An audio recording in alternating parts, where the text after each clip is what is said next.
Welcome to Fortify Your Future podcast for professionals who currently have executive oversight of or aspirations of leading the safety and security function for their organization.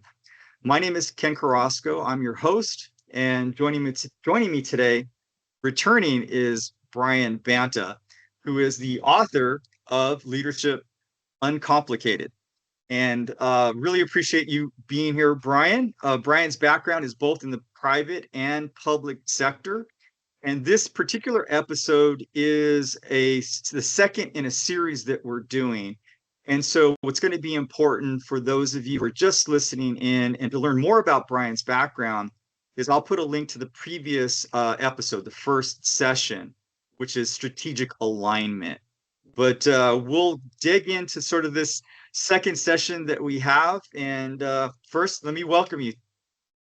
Thank you, Ken. Always a pleasure to be here. Appreciate having you. The key thing here in this the second segment is really about what you refer to as delivering results. And there are some key things in delivering results. And if you could, Bryan, could you take us a little bit deeper into a couple of the keys of autonomy and empowerment? Yeah, absolutely.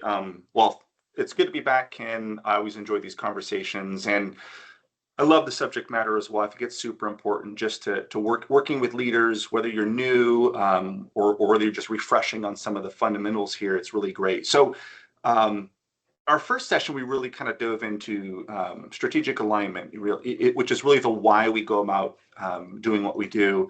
But delivering results is where it's all at, right? I mean, it's at the end of the day, it's what we do. We deliver results. Your teams, and that's really what it is. It's about the outcomes. But one of the things that I try to highlight when we think about this is, yes, delivering results is sort of what we do. But how you do that is really important, right? How you set up your team for success and the environment you create is really important. So thinking about strategic alignment is sort of the why, and then delivering results is the what. But it's really the job of a leader to think about, yeah, but how you go about that, right? Think about the end justifies the means, those sorts of things. You got to be really careful because how you go about delivering results is really key. So we'll touch a little bit on that.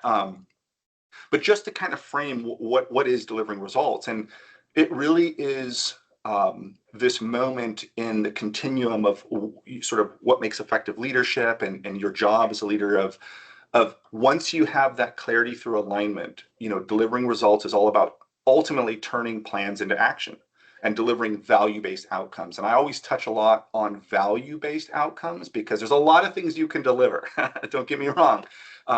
You really have to focus as a leader on, well, what are the things that add value to your organization and to your team? And turning that vision into reality is really key. So the role of the leader is to provide sometimes what I refer to as sort of air cover, but it's really removing obstacles. It's empowering the team. We're going to talk a little bit about empowerment and coaching everyone along their individual journeys towards that collective outcome, that value-driven outcome.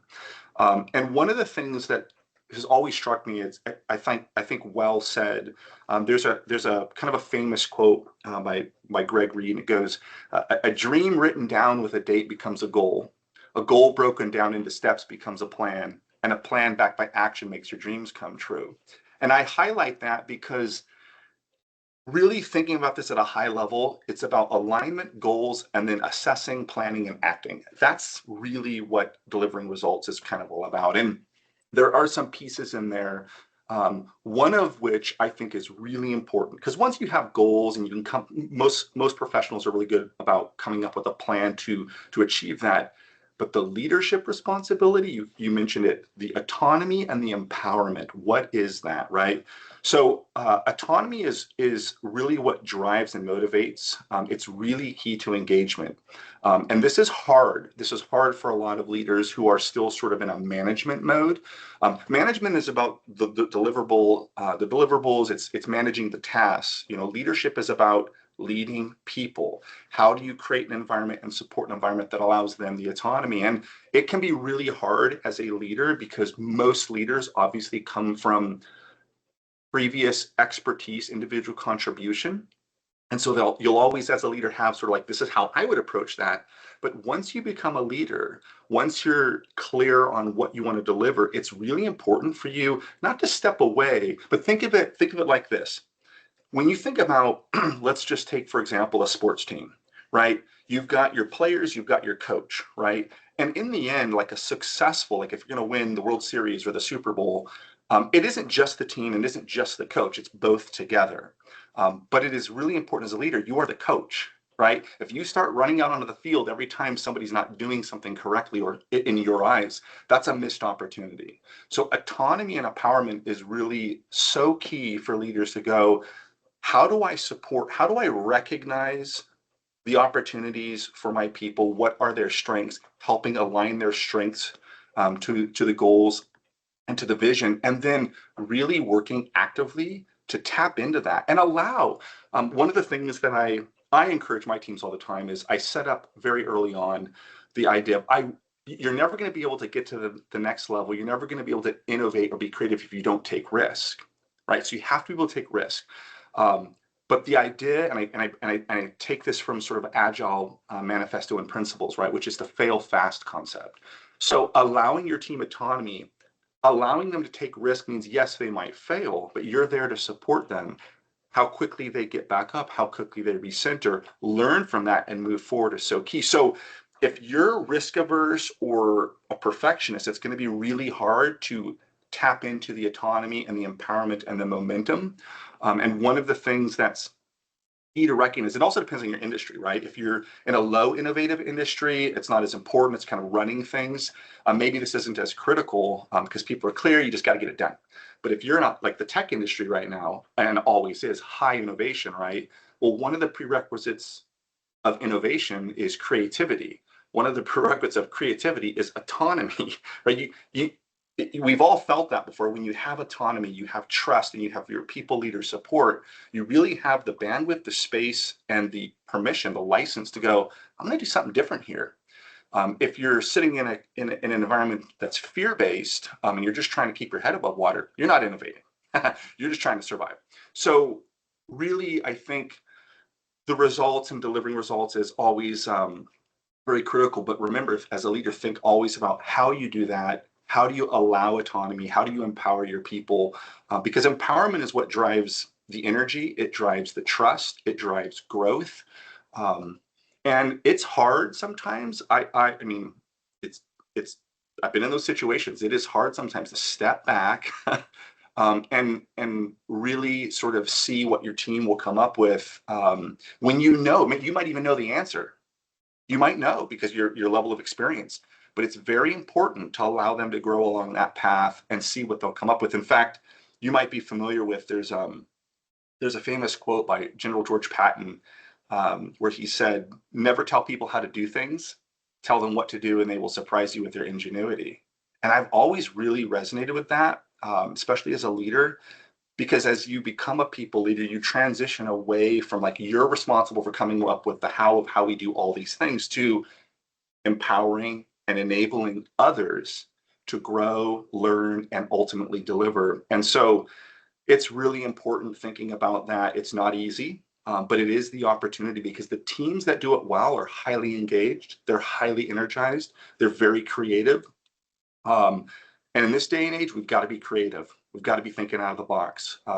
It's a very, change is very constant now more so than ever, especially with the advent of generative AI. And there's stuff going on all the time. Change is going to just get more and more relentless. So you've got to lean into other folks. It's super important. So yeah, I think again, you know, alignment helps you drive clarity around what you want to do and why you're doing it. But remember, within the realm of how you deliver, that is super key. How, right? I often like to think of it as you can kind of stand behind your team and force them on that march up a difficult obstacle, or you can stand in front of your team and inspire them to come with you. Something that's kind of coming to mind as I think about this.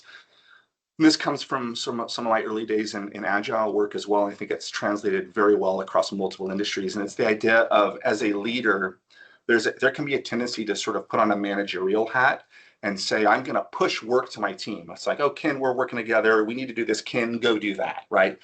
Very managerial focused. And what I would challenge leaders to do is start to think about how you move away from pushing work onto people um, into this concept of how do you set the clarity? Like, okay, Ken, here's where we want to go, and this is why it's super important. This is our mission, right?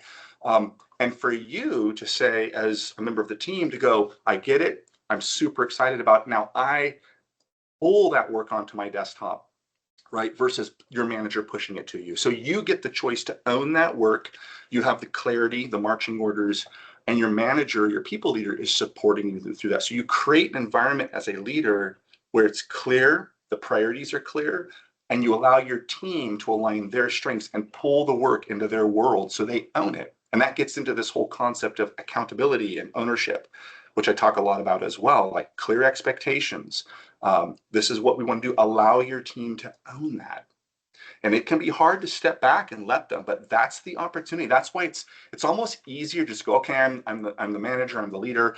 Here's what to do. Tell people what to do, and step back and just have them do it. Totally missed opportunity. Lean into establish clear expectations, let them own it.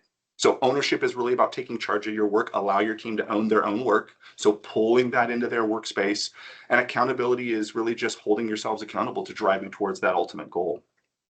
So there's multiple sort of tools and things out there that can help teams and leaders along that. But again, really important. Remove those obstacles, allow the accountability, allow the ownership by your team. Um, and and another quick side note, and then I'll break for a second because I know you might have some questions. Um, One of the things this can be difficult. I recognize that it was difficult the first time I started doing it as a leader, but that's the opportunity. That vulnerability of you as the people leader going, hey, I'm not coming up with all this. This is my team's job. This is your job. I'm here to support you. That can be difficult to do, but that vulnerability really enables trust, and trust comes through full disclosure. Nobody expects, think about it in your own world, nobody expects perfection in your leaders, right? You don't expect perfection. We rarely expect perfection. What we want is to be trusted, we want to be supported, and we want to be able to do amazing work together as a team. So leaders, don't beat yourselves up. It doesn't have to be perfect. We don't always have the answers, right? Especially if you're innovating. Like, no one has the answers. That's why you're innovating. So I just wanted to kind of point that out. Yeah, no, again, when you look at this and you really start looking at fundamentally why these things are so important, you talk about, transparency and communication and, the autonomy piece. I think some of my observations are when I've seen environments where people are challenged, meaning managers or leaders being challenged, there's a certain approach or a different approach when you're dealing with contractors in your environment and FTEs, full-time employees. And there's sometimes a tendency to treat people differently because of those distinctions. And what I found is to be consistent across the board with what you're trying to accomplish, right? When you're talking about alignment, your alignment should be consistent for your entire team and organization. And, again, I think where I've seen some challenges is where leaders have uh, tried to distinguish between Mm. how they treat or how they manage or how they lead two different categories of individuals as opposed to treating everyone with sort of the same approach so that that communication and dialogue and alignment and those sorts of things you want to empower everyone in the environment. Would you agree? Oh, 100%. In fact, I do think that's another missed opportunity. So whether you're a full-time employee or you're a contractor in your example, here's the common thread. Everyone's a human being, right? So again, opportunity is treat everyone as part of the team. fact, it reminds me of the old, it's the old example. I love it. I forget the details, but years ago, like I think it was the '60s, somebody was having that tour of NASA, and they ran across one of the janitors and said, "What do you do here?" And the janitor said, "I'm helping put a man on the moon." And again, it was just kind of this, yeah, everyone's part of the team. Um, and the more you treat people like human beings, part of an organization or a team, ultimately everyone working to support the end goal, that's where you get people really excited, right? And we know this back from some of our security days of, whether you're working with, some tier one C-level executive or an event staff, it's all the same. We're all part of the same team, helping to keep everyone safe. Treat people with respect. Contractors and full-time employees are all part of the grand team. And if you bring that perspective in, people really see that. Nobody wants to come in, even contractors can be used to it, but again, the leader that comes in and treats you like a member of the team, not, well, you're the contractor, even to the point where, this is what I do. I struggle in sort of the inverse of that, which is I go so far as to, even if I have contractors on my team, I'm still vested in their growth and opportunity. Now, I have to treat them differently from a company perspective sometimes, right? Obviously, but they're still human beings. And if I can, being a part of the same team, offer them the same level of, hey, I'm here to support you, coach you if that's what you desire, and we're going to grow along this journey together. It just might look differently.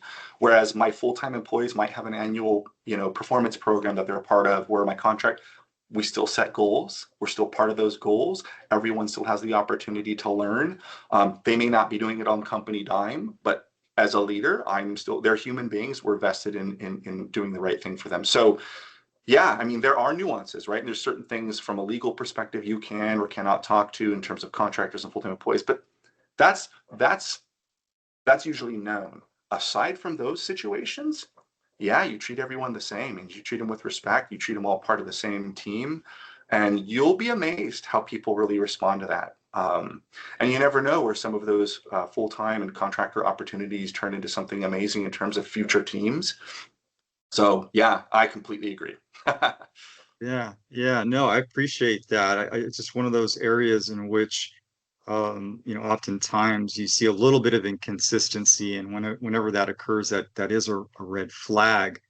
Now, one of the frameworks that you mentioned, or a framework that you mentioned in your book, I wanted to go a little bit deeper on this in Sure. terms of how you apply this, and I love the reference: skill, will, and hill. Can you take us through that for our listeners to get a little bit more of an understanding of what that means? Yeah, absolutely. And there's something you said really quickly that I just want to touch on before we leave that concept and talk about skill, will, heal, and that is consistency. One of the things I hear it all the time in personal and professional, life, that sort of, you play roles, right? Like, I'm at home, I do this, and at work, I do this. When I'm with my parents, I do this. When I'm with my kids, I do. You mentioned consistency. I really truly believe that really strong leaders, you are the same individual in all those situations. You're not, and you and I have seen this before in this line of work, in the security profession. I call it sort of the difference between how you behave in front of the camera and how you behave behind the camera. Now, great leaders, it's the exact same. Some people, yeah, they put on a show, and then,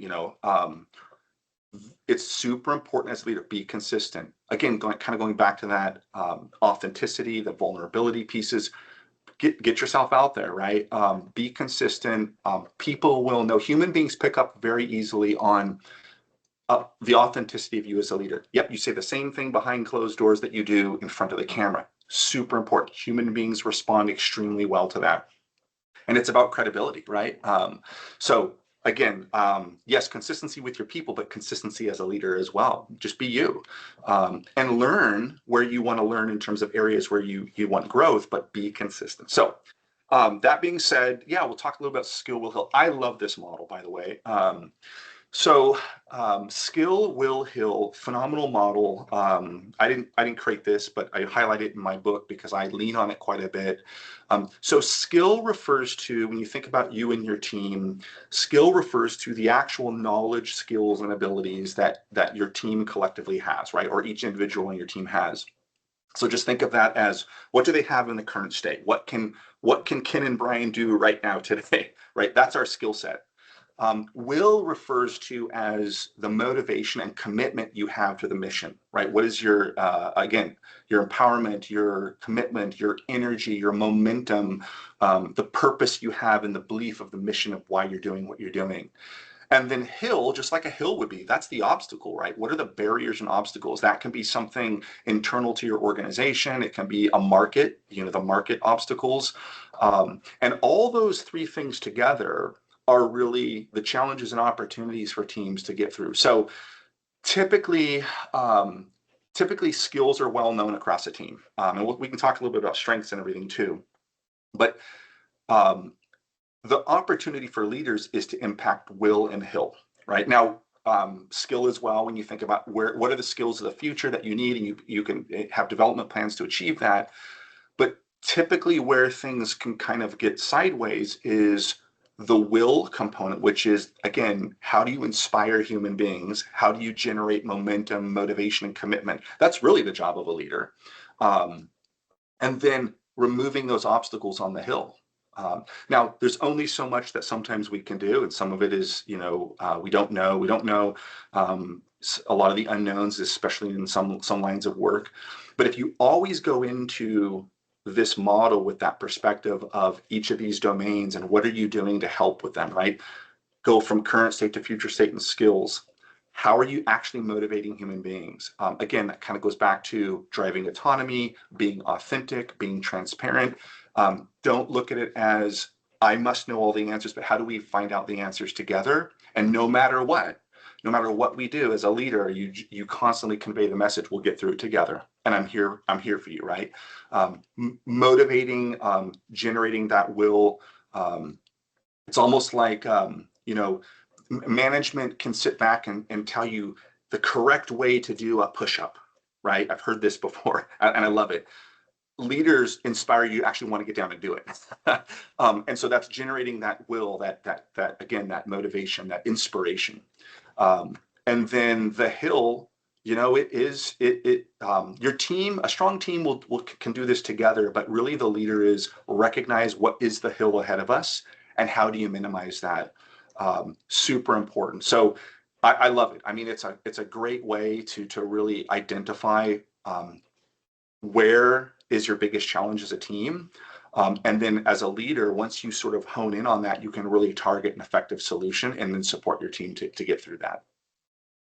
Yeah, no, that's great. Again, it's something that I'm not familiar with in terms of that framework, and it really resonated with me as I was reading through it, and appreciate you really defining that further for me. Now, and as you know, I'm an advocate for utilizing models, but Mm-hmm. it's not so much determining what's the perfect model and only use that. It's the idea of using a model and getting back to consistency, and that way it supports the things that you do to execute your game plan. And so, but oftentimes I think, especially coming into new roles, and I kind of want to talk a little bit about this and get your thoughts on it, but Sure. as individuals coming into, whether it's their first or season, doesn't really matter, but they're coming into a new environment, right? They're coming into a new job as a director, and they may not have a lot of resources. They may have, one or two people on staff, and Mm-hmm. almost always we find ourselves, leveraging contractors or vendors in the environment. But we have this, I see this as, we have this idea of what the end result is, and we know where we want to get to, right? We know what that outcome is, but we don't necessarily really define the plan to get there. And I think frameworks and models like this, where you're getting into the weeds of really how do you get to define how you're going to get and deliver those results, is really paramount. How you get there. And is my question to you really is, this is the second segment of this 5 sessions that we're doing. And you really have this as the second thing. So in terms of order, we talk about Right. strategic alignment first, and then we talk about delivering results second. Now, oftentimes we think about delivering results at the end, right? When we think about what's the end result, why is that, again, the focus is thinking about, well, that's the end of sort of, your process. Is there a particular strategy for you when articulating this as the second segment for leaders to really get their arms around or really understand this concept? Was that intentional, I guess is my point, that you bring this component up so quickly in the overall strategic direction that you've outlined? Yeah, it's a great. Thank you for the call out. Yes, because we all know the old saying, "Life is about the journey, not the destination." And I think one of the pitfalls is for leaders to think the end of this, the destination, is the we've delivered something. I think it is intentional to go. Yes, we know we have to deliver. Outcomes are important, right? We can quickly identify that, but the whole purpose around the book and this content is recognizing that there's a lot of moving parts when it comes to leadership, right? The first two are almost obvious, right, in terms of strategic alignment and delivering results, but the others are just as important, if not even more so. And it's very important for leaders, especially when they're coming in new, especially for new leaders, but also if you've been doing this for a while, is recognize you are the connective tissue that brings all of these things together. And every single one of them together is what makes leadership challenging, but also very enjoyable and very, very impactful.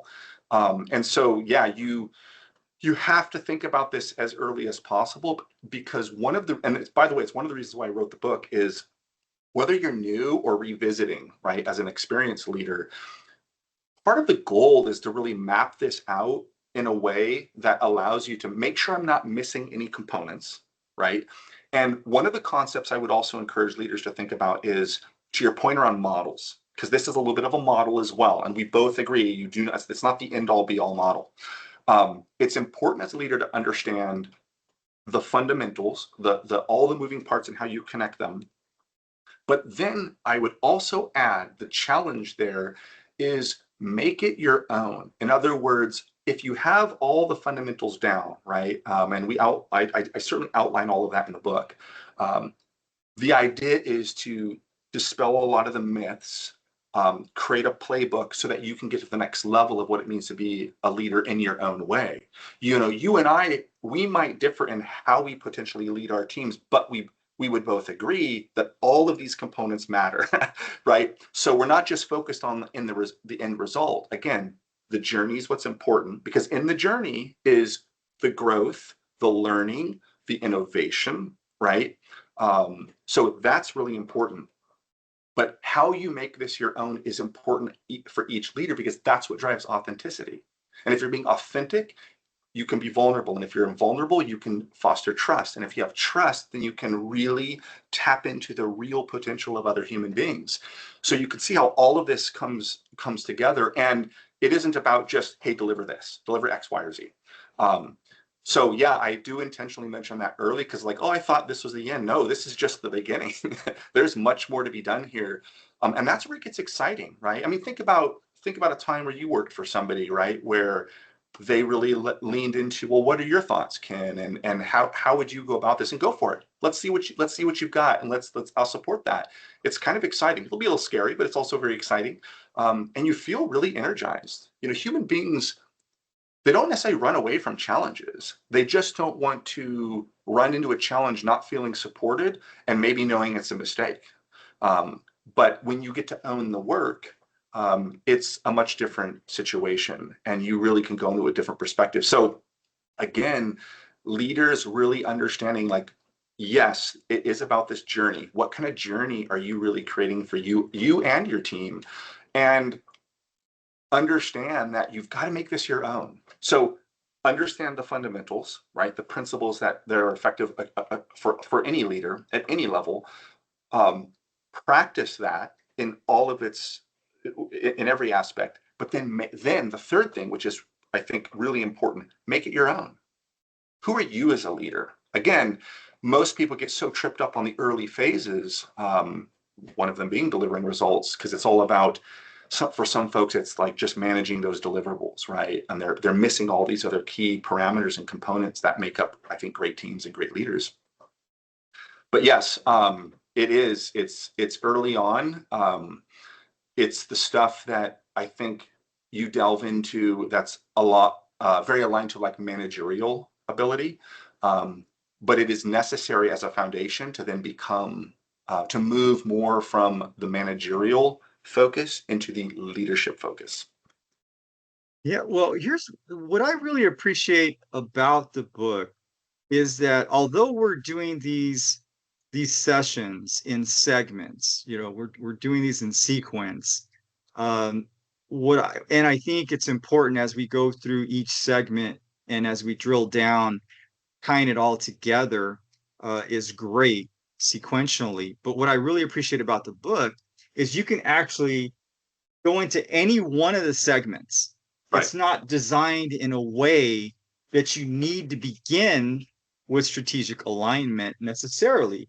I think what if I'm understanding how you're presenting the information is that there certainly strategic alignment and delivering results are paramount. And so I think that's why you've highlighted them in the very beginning, but the fact that you can go into this at any one of the five segments and get a really good understanding of how all of these components fit together to be successful, I think is really important for those who have not yet read the book. And certainly, I obviously encourage everyone to get a copy. We'll have a link to the book, of course, that people can can purchase one from Amazon.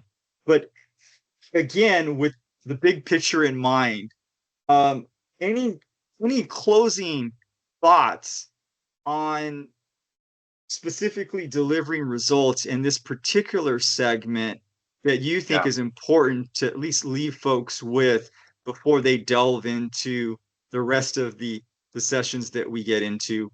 And I'm by the way, I'm really looking forward as we continue this series. But what are your final thoughts on delivering results that you think is important for the listener to hear about? Yeah, that's great. I would say again, kind of around the material itself. I absolutely designed it so that when you see all the pieces, right? You have to understand because sometimes some of those pieces are like, I didn't realize that. I didn't realize that I really need to do this as a leader, right? Um, but to your point, some people might be very good at. I'm very good at strategically aligning my team and delivering results. The book is really designed to be a guide you can flip straight to. It's got kind of this tab approach, and that was by design. I want you to, if I'm doing well in this area but struggling, and wow, I didn't even know about this area. Really, there you have a place to go, and you can hone in or just reference at any point. So thank you for kind of calling that out. As far as final thoughts in delivering results, I really want to encourage leaders that this is the opportunity to think about focusing on helping others succeed, and you'll become the kind of leader that people trust and look up to. I think that's really important. It's about supporting others.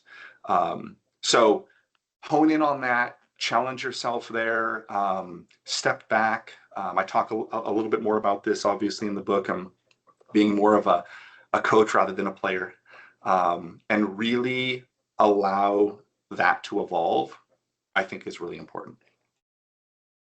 Great, great. Well, hey, I'm looking forward to our next session. We're going to be talking about feedback and recognition, Yep. also Fun one. critical. Yeah, Yep. oh yeah, no, I'll tell you, it's I think it was a lesson for me learning about 360s and those sorts of things, and really getting a good understanding of how critical those are, especially as you continue, through your career and start reaching sort of the senior level of positions in terms of leadership, how critical they are to get that 360 and having those types of options in terms of obtaining feedback are really critical. So really looking forward to that in our next session. So Bryan, thank you again for coming out and Yeah. continuing to spend time with us and going deeper into Leadership Uncomplicated. Oh, you bet. And thanks for having me. Love it.